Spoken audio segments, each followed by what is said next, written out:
بسم اللہ الرحمن الرحیم اللہم صلی علی سیدنا و مولانا محمد وعلی آلہ و صحبہ وبارک وسلم۔ السلام علیکم ورحمۃ اللہ وبرکاتہ۔ عزیز طلبہ، آج ہم اسلامیات 7th کلاس کے لیکچر نمبر 13 یعنی سبق نمبر 13 کی کلاس میں حاضر ہیں۔ میں امید کرتا ہوں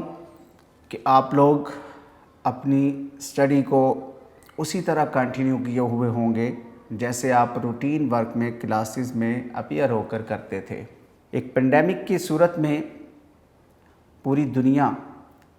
جس کا شکار ہے، ایسے میں اسکول آپ کے اوپن نہیں ہو رہے، مگر اس کے باوجود آپ کے ادارہ یونیک نے آپ کی فیسیلیٹیشن کے لیے آن لائن لیکچرز آپ کے لیے جو ہے وہ ڈیلی بیسس پر آن ایئر کرتے ہیں تاکہ آپ اپنی ایجوکیشن کو جاری رکھ سکیں، اپنے ٹائم کو بہتر انداز میں یوٹیلائز کر سکیں۔ تو آئی ہوپ کہ بیٹا آپ اپنے ماں باپ کی بات مانتے ہوئے، اپنے اساتذہ کی بات مانتے ہوئے اپنے ٹائم کو اچھے انداز میں، جو ایجوکیشنل ٹائم ہے جس کا ایک لمحہ بھی ضائع کرنا آپ اور ہم افورڈ نہیں کر سکتے، تو یقیناً آپ اس ٹائم کو فروٹفل بنا رہے ہوں گے اپنے لیے۔ تو آج ہم لیکچر نمبر 13 جس کا عنوان، سبق کا ٹائٹل جو ہے وہ وصال ہے، اس کو پڑھنے سے پہلے، اس کی طرف بڑھنے سے پہلے بیٹا میں آپ کی کنیکٹیویٹی لاسٹ لیکچر کے ساتھ اور اس سے پہلے شروع ہونے والے ان اسباق سے کرنا چاہوں گا تاکہ ہمیں بہتر انداز میں اس کی سمجھ آ سکے۔ تو آپ کو یاد ہوگا کہ ہم وصال پڑھنے سے پہلے ہم نے خطبہ حجۃ الوداع پڑھا تھا، اور یہ چیپٹر صوم یعنی باب نمبر 3 جو ہے، صوم جو ہے وہ سیرت طیبہ کا ہے، اس کے ضمن میں ہم یہ اسباق پڑھ رہے ہیں جس میں ہم نے فتح مکہ پڑھا، غزوہ حنین، غزوہ تبوک، خطبہ حجۃ الوداع، اور آج ہم اسی تسلسل کا سبق جو ہے وہ وصال۔ یہ ساری چیزیں رسول اللہ صلی اللہ علیہ وآلہ وسلم کی ذات بابرکات سے منسلک ہیں، اور میں نے جب ہم سیرت طیبہ کے اس عنوان سے اپنے ان لیکچرز کی سیریز کا آغاز کر رہے تھے تو میں نے اس پر آپ سے ڈیٹیل بات کی تھی کہ سیرت طیبہ کیا ہے، آقا کریم صلی اللہ علیہ وآلہ وسلم کی حیات مبارکہ ہے، آپ کے روز و شب جو تھے، شب و روز جو آپ نے اس دنیا میں گزارے، وہ ہمارے لیے اللہ پاک نے جو قرآن میں فرمایا وَإِنَّكَ لَعَلَىٰ خُلُقٍ عظیم کے تحت ہمارے لیے کامل نمونہ ہیں۔ تو ہم اپنی زندگی کو حضور صلی اللہ علیہ وآلہ وسلم کی سیرت طیبہ سے سیکھنے کی کوشش کر رہے ہیں۔ تو اس میں ہم نے لاسٹ لیکچر خطبہ حجۃ الوداع پڑھا تھا کہ حضور صلی اللہ علیہ وآلہ وسلم نے اپنی زندگی میں صرف ایک ہی حج فرمایا، اس حج کی ادائیگی کے ساتھ آپ نے جو خطبہ ارشاد فرمایا عرفات کے میدان میں، وہ خطبہ آپ کا جو ہے وہ بڑی بنیادی حیثیت رکھتا ہے، یونیورسل امپورٹنس ہے اس کی، اور اس پر آپ کو بتایا کہ UN کے جو ادارہ قائم ہوا، جو حقوق انسانی کی جو آج بات کی جاتی ہے ہر طرف، یہ ساری بیسڈ آن حضور صلی اللہ علیہ وآلہ وسلم کے خطبہ حجۃ الوداع ہے۔ لہٰذا پھر جیسے اللہ رب العزت نے قرآن کریم میں ارشاد فرمایا کل نفس ذائقۃ الموت، کہ ہر ذی جان کو الٹیمیٹ موت کا ذائقہ چکھنا ہے۔ اللہ پاک نے بیٹا یہ کائنات بنائی، اس کائنات کو بنا کے اس کائنات میں جو جن و انس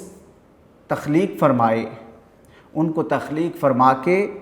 پھر ان کا مقصد بتایا، وما خلقت الجن والانس الا لیعبدون کے تحت پھر انسانوں کے لیے اسپیسیفکلی ان کی ہدایت کے لیے، ان کی رہنمائی کے لیے، ان کی بھلائی کے لیے، ان کو راہ راست پر لانے کے لیے، اللہ کے ساتھ جوڑنے کے لیے، تعلق باللہ کو قائم کرنے کے لیے اللہ رب العزت نے 1,24,000 کم و بیش انبیاء اور رسل مبعوث فرمائے۔ الٹیمیٹ ان سب کو کل نفس ذائقۃ الموت کے تحت اللہ کے سب سے برگزیدہ لوگ ہیں یہ، اللہ کے سب سے مقرب لوگ ہیں یہ انبیاء اور رسول، تو ان کو بھی اللہ پاک نے اس کل نفس ذائقۃ الموت کے پروسیس سے گزارا۔ لہٰذا ہم جب حضور صلی اللہ علیہ وآلہ وسلم کی سیرت طیبہ کو اسٹڈی کر رہے ہیں تو اسی تسلسل کے ساتھ ہمارے ہاں حضور کا وصال بھی ہمارے اس کریکولم میں، ہمارے اس نصاب میں رکھا گیا ہے کہ ہمیں کلیئر ہو کہ یہاں تخلیق ہونے والے ہر ذی جان کو اللہ پاک نے الٹیمیٹ موت عطا کی ہے، موت سے گزارا ہے، پروسیس سے نکالا گزارا ہے۔ اور پھر جب ہم حضور صلی اللہ علیہ وآلہ وسلم کے ساتھ جو ایفیلیشن تھی صحابہ اکرام کی، جو تعلق تھا، جو آپ کے ساتھ جو قلبی میلان اور محبت کا ایک جذباتی تعلق تھا، اس کو بھی جب مد نظر رکھیں تو وہ بھی ایک لمحے کے لیے شاید یہ سمجھنے لگے کہ شاید حضور نے ساری زندگی قیامت تک کے لیے اسی طرح رہنا تھا،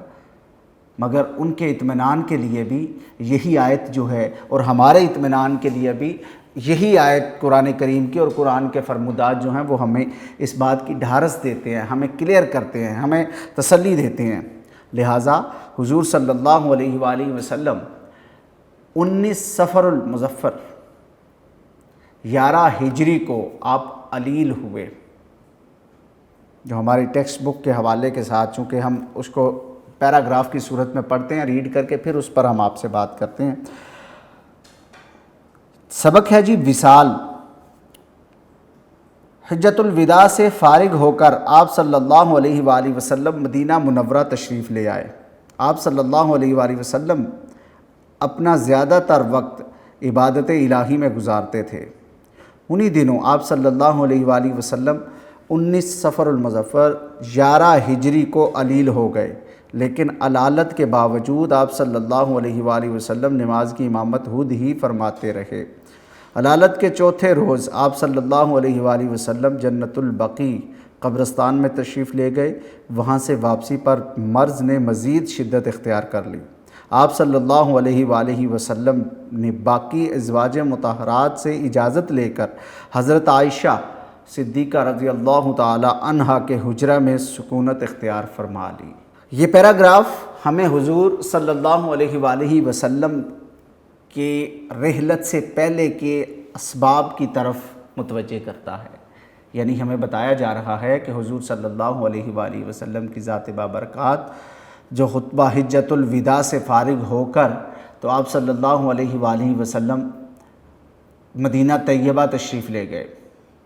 جبکہ آپ مکہ المکرمہ میں یعنی کعبۃ اللہ میں آپ نے حج ادا فرمایا، آپ کا برتھ پلیس بھی یہ ہے، آپ کو اس سے قلبی رجحان اور تعلق بھی ہے، مگر ہجرت کے بعد مدینہ کے جو جانثاران تھے، مدینہ کے جو لوگ تھے، مدینہ کے جو انصار تھے، ان کا رویہ، ان کا تعلق، ان کی محبت اس انداز کی تھی کہ حضور صلی اللہ علیہ وآلہ وسلم کو بھی مدینہ پاک سے محبت ہو گئی، پیار ہو گیا۔ تو آپ کی آج بھی آپ سب جانتے ہیں کہ ہم جب عمرہ یا حج کے لیے سعودی عربیہ حاضر ہوتے ہیں تو وہاں مکہ المکرمہ کے لیے عمرہ کے لیے وہاں، اور حضور صلی اللہ علیہ وآلہ وسلم کی بارگاہ میں حاضری کے لیے مدینہ منورہ میں آپ کا روضہ مبارک ہے جہاں ہم حاضری دیتے ہیں۔ تو مستقل سکونت کے لیے حضور نے اپنی جگہ کا جو انتخاب کیا وہ مدینہ پاک کا کیا۔ تو آپ یہاں ان معاملات سے، اور پھر آپ کو لاسٹ لیکچر میں خطبہ حجۃ الوداع کی تکمیل کا جو بتایا، اس میں اللہ پاک نے فرما دیا تھا اعوذ باللہ من الشیطان الرجیم الیوم اکملت لکم دینکم واتممت علیکم نعمتی وردیت لکم الاسلام دینا۔ تو وہ تکمیل دین کے حضور صلی اللہ علیہ وآلہ وسلم نے تمام فرائض ادا فرما دیے، جو آپ کو اللہ کی طرف سے جو ٹاسک تھے، جو آپ کو احکام تھے، اور جس طرح سے رب ذوالجلال نے آپ سے کام لینا تھا وہ لے لیا۔ تو اب حضور صلی اللہ علیہ وآلہ وسلم اللہ کے نبی اور رسول ہیں، آپ بھی آگاہ تھے ان ساری چیزوں سے، اور جب تکمیل دین کی آپ پر آیت نازل ہوئی تو تب بھی آپ نے صحابہ کرام سے پوچھا کہ کیا میں نے اللہ کے احکام کو آپ تک پہنچا دیا؟ انہوں نے کہا پہنچا دیا۔ پھر وہیں عرفات کے میدان میں حضور نے اللہ کی طرف متوجہ ہو کر بارگاہ میں عرض کی کہ باری تعالیٰ گواہ رہنا کہ میں نے جو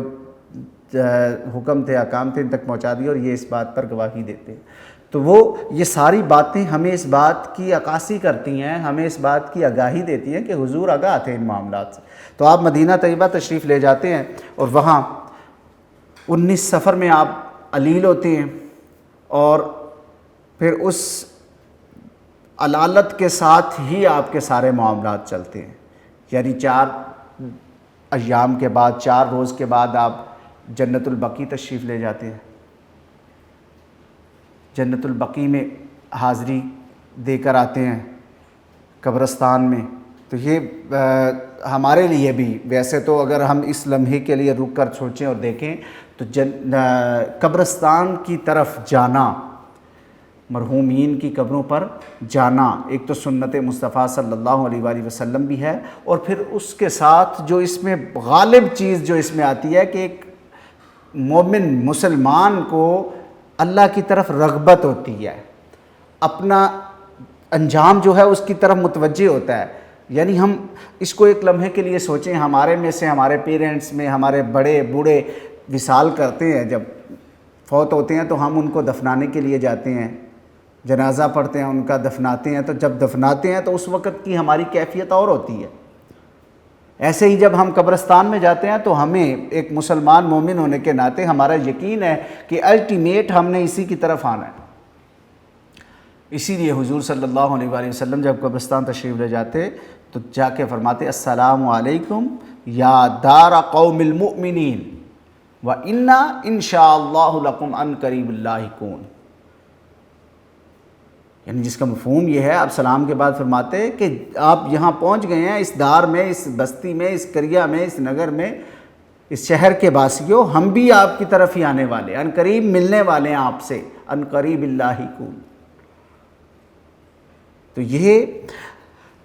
قبرستان میں جانا انسان کو فکر آخرت دلاتا ہے اور انسان کو راہ راست پر لانے کا سبب بنتا ہے، لہٰذا ہمیں قبرستان میں بھی جانا چاہیے۔ اور پھر اس کے بعد آپ صلی اللہ علیہ وآلہ وسلم معمول میں نماز کی امامت فرماتے رہے، مگر جب آپ کی علالت اور بڑھی تو پھر حضور صلی اللہ علیہ وآلہ وسلم نے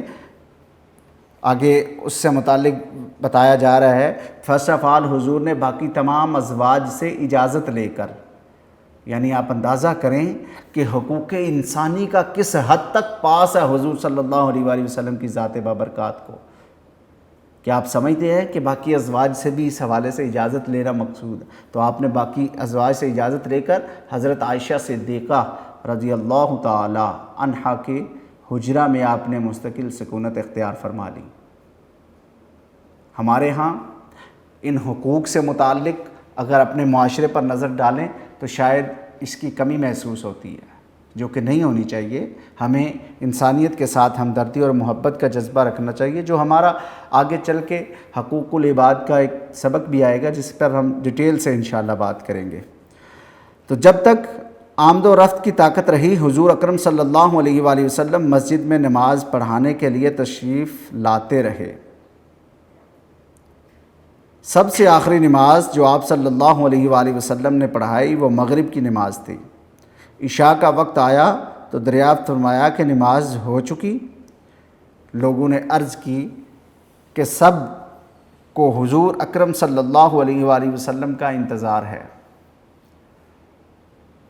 برتن میں پانی بھروا کر غسل فرمایا، اٹھنا چاہا لیکن غشی طاری ہو گئی۔ 3 مرتبہ ایسا ہی ہوا۔ جب افاقہ ہوا تو ارشاد فرمایا کہ ابو بکر رضی اللہ تعالی عنہ سے کہیں کہ وہ نماز پڑھائیں۔ یعنی حضور صلی اللہ علیہ وآلہ وسلم نے اپنی حیات مبارکہ میں مسند امامت پر سیدنا صدیق اکبر رضی اللہ تعالیٰ عنہ کو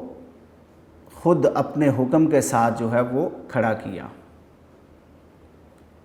جب ایسا حکم فرمایا تو حضرت عائشہ صدیقہ رضی اللہ تعالیٰ عنہ آپ بھی حضور کے پاس تھیں، عرض کی یا رسول اللہ ایسا نہ کریں، میرے والد بڑے نرم دل کے انسان ہیں، تو یہ منصب اور منصب سے ہٹ کے یہ تکلیف ان کے لیے کہ حضور خود تشریف نہیں لا رہے نماز کے لیے، علیل ہے کیسی کیفیت، تو وہ برداشت نہیں کر پائیں گے یہ چیز، یا اس منصب کو جس پر آپ کھڑا کر رہے ہیں اس منصب کی ذمہ داریاں اتنی بھاری ہیں کہ شاید وہ اس چیز کو جو ہے وہ اس بھار کو اپنے اوپر جو ہے وہ برداشت نہ کر پائیں۔ مگر حضور صلی اللہ علیہ وآلہ وسلم کی ذات مبارکہ منصب رسالت ہے، آپ بہتر جانتے تھے جو فرما رہا تھا، مگر حضرت عائشہ صدیقہ نے معذرت کی کہ یا رسول اللہ میرے والد نہایت نرم دل والے ہیں، آپ صلی اللہ علیہ وآلہ وسلم کی جگہ ان سے کھڑا نہ ہوا جائے گا۔ حضور اکرم صلی اللہ علیہ وآلہ وسلم نے پھر یہی حکم دیا کہ ابو بکر رضی اللہ تعالیٰ عنہ نماز پڑھائیں، چنانچہ 3 دن تک حضرت ابو بکر صدیق رضی اللہ تعالیٰ عنہ نے نماز پڑھائی۔ اسلام میں رسول اللہ صلی اللہ علیہ وآلہ وسلم کی شخصیت ہمارے لیے کامل نمونہ ہے، اسی وجہ سے ہم آپ کی سیرت کو اسٹڈی کر رہے ہیں اور آپ کی سیرت کے مختلف گوشے ہم نے پڑھے ہیں، جنگی حالات حضور کے دیکھے ہیں، حضور کے غزوات کو دیکھا ہے، حضور کی آئلی زندگی دیکھی ہے، حضور کی نوجوانی، حضور کی جوانی، حضور as a country had her انداز میں دیکھا ہے۔ حضور صلی اللہ علیہ وآلہ وسلم نے میانہ روی و اعتدال کی صورت جو ہے اس کو ترویج دیا ہے، اسے آگے بڑھایا ہے۔ یہی وجہ تھی کہ جانثاران بہت سارے حضور کے گرد تھے، صحابہ اکرام سب اپنا اپنا مقام رکھتے ہیں۔ جب حضور نے خود فرما دیا صحابی کا نجوم، میرے صحابہ جو ہیں وہ ستاروں کی مانند ہیں، مگر حضور کی ذات کے ساتھ جو کمٹمنٹ، جو سفر و حضر میں سیدنا صدیق اکبر کی جو تھی وہ بھی مثالی ہیں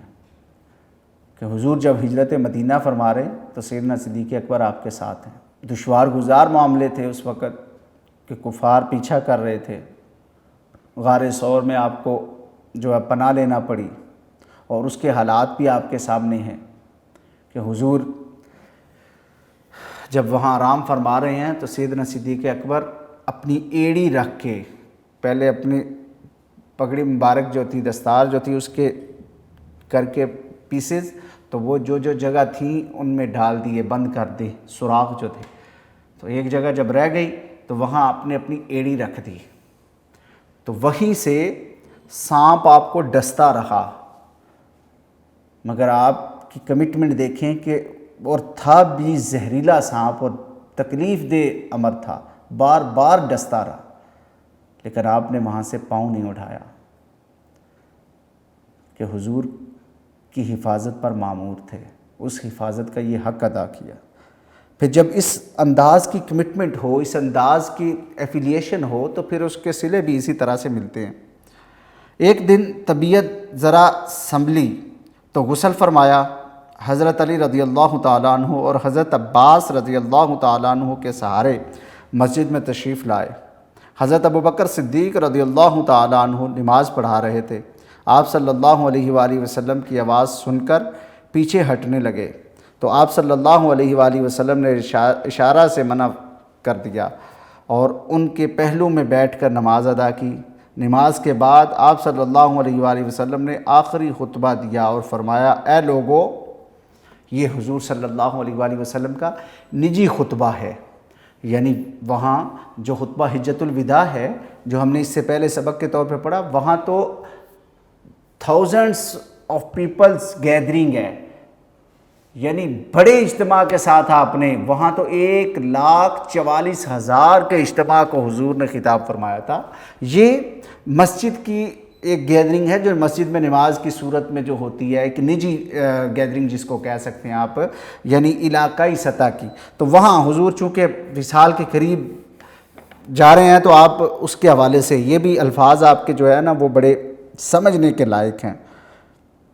آپ صلی اللہ علیہ وآلہ وسلم نے آخری خطبہ دیا اور فرمایا، اے لوگو، اگر کسی کا مجھ پر کوئی حق ہے تو مجھ سے لے لے، اگر میں نے کسی پر ظلم کیا ہے تو مجھ سے بدلہ لے لے یا معاف کر دے، تاکہ میں اپنے رب کے پاس بالکل پاک ہو کر جاؤں۔ یہ بڑا مختصر الفاظ مگر جامع ہیں، معنی ہیں، سمجھنے کے لائق ہیں، ہمارے لیے لائف میں بہت بڑی موٹیویشن ہے اگر ہم سمجھیں۔ وہ اس طرح بیٹا کہ حضور صلی اللہ علیہ وآلہ وسلم کو اللہ پاک نے رحمت للعالمین بنا کر بھیجا، یتیموں کا مولا و ماوا بنا کر بھیجا، غم خاروں کا غم غسار بنا کر بھیجا، بے کس و لاچاروں کے لیے آسرا بنا کر بھیجا، مگر اس کے باوجود اس بات کا شائبہ بھی نہیں ہے کہ حضور نے کسی کے ساتھ ایک لمحے کے لیے بھی کوئی زیادتی کی ہوگی، بلکہ آپ کی ذات تو وہ ذات ہے کہ جنہوں نے آپ کے ساتھ ظلم اور زیادتی کا سلوک روا رکھا، آپ نے ان کو بھی خندہ پیشانی کے ساتھ معاف فرما دیا۔ جنہوں نے آپ کے ساتھ اچھا رویہ نہیں رکھا، آپ نے ان کے ساتھ بھی اچھا برتاؤ کیا۔ مثالیں بھری پڑی ہیں، اس سے پہلے بھی آپ سے ذکر کر چکے ہیں کہ حضور جو آپ کو برا بھلا کہہ رہی تھی، اس بڑھیا کا سامان سر پہ اٹھا کے آپ اس کو منزل تک پہنچاتے ہیں، اور پھر وہ اس سے متاثر اس بات سے ہو کر اسلام لاتی ہیں۔ راستے میں کانٹے بچھانے والے، حضرت حمزہ کو شہید کرنے والے، مکہ میں آپ کے لیے زندگی تنگ کر دینے والے، شیب ابی طالب میں محصور کرنے والے، یہ سارے لوگ تھے جب فتح مکہ ہوا تو گردنیں جھکائے کھڑے تھے کہ ابھی حکم ہوگا اور ہماری گردنیں تن سے جدا کر دی جائیں گی، مگر حضور نے عام معافی کا اعلان فرما دیا۔ ایسی رحیم اور کریم ذات بھی اپنے وصال سے قبل دراصل ہمارے لیے یہ موٹیویشن، ہمارے لیے یہ سبق، ہمارے لیے یہ ہدایت کا سرچشمہ دے کر جا رہی ہیں کہ جب حضور صلی اللہ علیہ وآلہ وسلم فرماتے ہیں کہ اگر آپ نے فرمایا اگر کسی کا مجھ پر کوئی حق ہے تو مجھ سے لے لے، انسانی ناطے سے، معاشرتی اعتبار سے، معاملات میں ہمارے ہاں لین دین میں کوئی اونچ نیچ ہونے کا تصور بہر صورت قائم رہتا ہے، اور یہ ممکنات میں سے ہے، ناممکن نہیں ہے، مگر حضور صلی اللہ علیہ وآلہ وسلم کا یہ فرمان بتا رہا ہے کہ ہمیں ہر وقت اپنی جو ہے وہ اکاؤنٹیبلٹی کرتے رہنا چاہیے، اپنا محاسبہ کرتے رہنا چاہیے، اپنے حوالے سے ہم کہتے ہیں نا جس کو کہتے ہیں گردن میں جھانکنا چاہیے، اپنی طرف دیکھنا چاہیے کہ میں نے آج دن بھر میں کسی کے ساتھ کوئی ظلم زیادتی تو نہیں کی، میں نے کسی کا ناحق مال تو نہیں کھایا، میں نے کسی کے ساتھ جو ہے وہ کسی طرح کی جو ہے وہ مالی بدعنوانی تو نہیں کی، یا کسی کا مجھ پر کوئی حق تو نہیں ہے۔ یہ چیزیں دراصل انسان کو اکاؤنٹیبل کرتی ہیں، اور یہ پھر سیلف اکاؤنٹیبلٹی کی ایک روش انسان کے اندر ڈیولپ ہوتی ہے، اور یہ سیلف اکاؤنٹیبلٹی انسان کے لیے سب سے بہترین چیز ہے۔ یعنی راہ راست پر آنے کے لیے، صراط مستقیم پر قائم ہونے کے لیے، اللہ کی خشوع اور رسول اللہ صلی اللہ علیہ وآلہ وسلم کی توجہات حاصل کرنے کے لیے لازم چیز ہے کہ ہم سیلف اکاؤنٹیبلٹی کی طرف توجہ دیں اور لوگوں کے ساتھ اچھا برتاؤ اور سلوک کریں۔ پھر حضور صلی اللہ علیہ وآلہ وسلم نے فرمایا کہ اگر کسی کو لگے کہ میں نے کسی کے ساتھ ظلم کیا ہے تو وہ مجھ سے یہی بدلہ لے لے۔ کتنے کمال الفاظ ہیں حضور کے، یعنی اس بات کی غمازی کی جا رہی ہے، اس بات کی طرف متوجہ کیا جا رہا ہے کہ یہاں پر بدل دینا، کسی ظلم اور زیادتی کا بدلہ یہیں پر چکا دینا، وہ ہلکا ہے ایز کمپیئر ٹو کہ کل اللہ کی بارگاہ میں جب حساب ہوگا تو پھر وہ بدل جو ہے وہ دشوار ہوگا انسان کے لیے، وہاں نیکیوں کی صورت میں دینا ہوگا، وہاں کاسٹلی ہوگا زیادہ. تو یہاں انسانوں کو راضی کر کے ان کے حقوق و معاملات کو جو ہے وہ مد نظر رکھ کے انسان چلے گا تو بہتر ہوگا. خطبہ مبارک سے فارغ ہونے کے بعد آپ صلی اللہ علیہ وآلہ وسلم حضرت عائشہ رضی اللہ تعالیٰ عنہ کے حجرہ میں تشریف لائے اور آپ صلی اللہ علیہ وآلہ وسلم کے پاس جو اشرفیاں پڑی تھیں انہیں منگوا کر غریبوں میں تقسیم کر دیا اور اعلان کیا کہ پیغمبر کوئی ترکہ نہیں چھوڑتے، ان کا جو بھی ترکہ ہوگا وہ بیت المال میں جمع ہوگا اور مسلمانوں کی بہبود پر خرچ ہوگا. اس فرمان میں حضور صلی اللہ علیہ وآلہ وسلم نے صدقہ و خیرات لوگوں پر جو ہے وہ کرنے کے حوالے سے بھی موٹیویشن دی اور ساتھ میں یہ بھی آگاہ کر دیا کہ اللہ کے نبی اور رسول کوئی ترکہ نہیں چھوڑتے، وہ اپنی کوئی وراثت نہیں چھوڑتے. ان کی وراثت علم ہوتا ہے، ان کی وراثت عمل ہوتے ہیں جو وہ لوگوں کی ہدایت کا سرچشمہ بن کر جاتے ہیں. مال و متاع میں جو کچھ ہو وہ ان کا صدقہ ہوتا ہے، وہ صدقہ کر دیا جاتا ہے مخلوق خدا میں. وصال والے دن طبیعت کو ذرا سکون ہوا مگر تھوڑی ہی دیر بعد طبیعت خراب ہو گئی اور بے چینی بڑھتی گئی. چہرہ مبارک پر پسینہ آتا رہا. حضرت فاطمہ رضی اللہ تعالیٰ عنہ آپ صلی اللہ علیہ وآلہ وسلم کو دیکھ کر پریشان تھی. آپ صلی اللہ علیہ وآلہ وسلم نے فرمایا کہ آج کے بعد تمہارا باپ بے چین نہیں ہوگا. آخر سپہر کے وقت آپ صلی اللہ علیہ وآلہ وسلم نے مسواک کی اور پھر انگلی اٹھا کر 3 مرتبہ فرمایا کہ اب صرف بڑا رفیق درکار ہے. اس کے بعد آپ صلی اللہ علیہ وآلہ وسلم کا وصال ہو گیا. یعنی بڑا رفیق درکار ہے، رفاقت دوستی کو تعلق کو کہتے ہیں کہ واپس اپنے خالق و مالک محبوب و محب میں نہیں میرا تیرا کی طرف لوٹ رہے ہیں حضور کی ذات. یہ واقعہ 12 ربیع الاول 11 ہجری بروز سوموار کو پیش آیا. اس وقت آپ صلی اللہ علیہ وآلہ وسلم کی عمر 63 سال تھی. وصال کی خبر سنتے ہی صحابہ اکرام رضی اللہ تعالیٰ عنہ انتہائی غمگین ہو گئے. بعد کو تو آپ صلی اللہ علیہ وآلہ وسلم کے وصال کا یقین ہی نہیں آتا تھا. حضرت عمر رضی اللہ تعالیٰ عنہ کی یہ حالت ہو گئی کہ تلوار لے کر باہر کھڑے ہو گئے اور کہنے لگے کہ جو شخص یہ کہے گا کہ رسول اللہ صلی اللہ علیہ وآلہ وسلم وصال فرما گئے ہیں میں اس کا سر اڑا دوں گا. اس دوران حضرت ابوبکر صدیق رضی اللہ تعالیٰ عنہ اندر تشریف لے گئے اور رسول اللہ صلی اللہ علیہ وآلہ وسلم کی زیارت کرنے کے بعد باہر آئے اور ایک مختصر سا خطبہ دیا جس سے حضرت عمر فاروق رضی اللہ تعالیٰ عنہ کو وصال کا یقین آ گیا. حضرت علی، حضرت عباس، حضرت فضیل رضی اللہ تعالیٰ عنہ نے آپ صلی اللہ علیہ وآلہ وسلم کو غسل دیا. اگلے روز آپ صلی اللہ علیہ وآلہ وسلم کا جسم اطہر حضرت عائشہ رضی اللہ تعالیٰ عنہ کے حجرہ میں دفن کر دیا گیا. وہیں آپ صلی اللہ علیہ وآلہ وسلم کا روزہ مبارک ہے. یہ حضور صلی اللہ علیہ وآلہ وسلم کے وصال سے متعلق آج کا ہمارا سبق تھا، جس میں ہم نے ڈیٹیل پڑھا کہ حضور صلی اللہ علیہ وآلہ وسلم نے کائنات میں تشریف لا کر جو اللہ کے احکام تھے، جو مخلوق کو خالق کے ساتھ ملانا، اس کی طرف بلانا، اس کا حق کمال درجہ ادا فرمایا اور اسی حق کو ادا فرما کے آپ الٹیمیٹ اللہ کی طرف واپس لوٹ گئے، جو ظاہری اعتبار سے وصال ہے. وگرنہ حضور کی ذات آج بھی اپنے مرکز انور یعنی حضور صلی اللہ علیہ وسلم اپنی قبر مبارک میں آج بھی زندہ ہیں. اور یہ جو ہم درود و سلام پیش کرتے ہیں، حضور کی بارگاہ میں بھیجتے ہیں، حضور کی حدیث مبارکہ ہے کہ جو مجھ پر درود بھیجتا ہے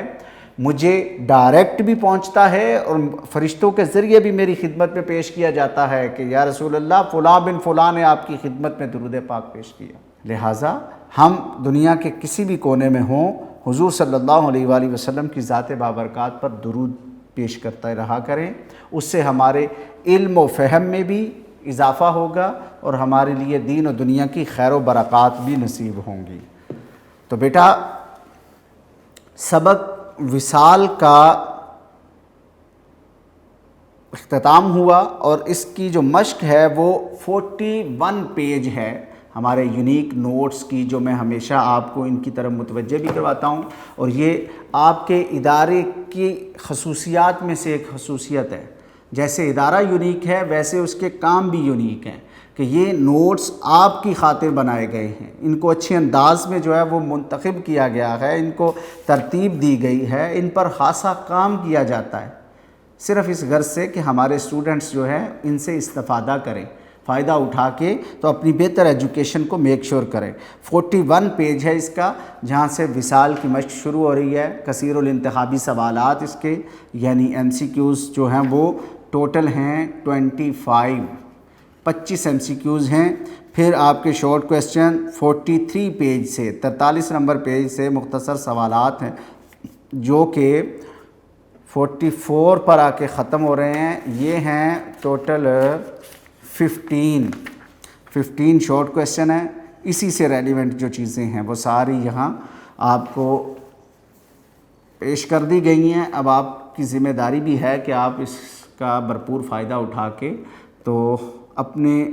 آپ کو پریپیئر کریں اپنے ایگزام کے لیے، جو آپ کے منتھلی سٹارٹ بھی ہو رہے ہیں جلد۔ پھر پیج نمبر 45 ہے، 45 پر ہیں بیٹا آپ کی یہی مشق اس کی، جو اس کے لانگ کویسچن ہے، تفصیلی سوالات، وہ بھی 3 سوال ہیں۔ تو آپ سے امید رکھتا ہوں کہ آپ ان کو اچھے انداز میں تیاری کرنے کی کوشش کریں گے، تاکہ جب آپ واپس لوٹیں کلاس میں آئیں تو آپ سے بنفس نفیس بھی سنا اور آپ کو دیکھا جائے کہ آپ نے اس کی تیاری کی ہے یا نہیں کی ہے۔ تھینک یو، السلام علیکم۔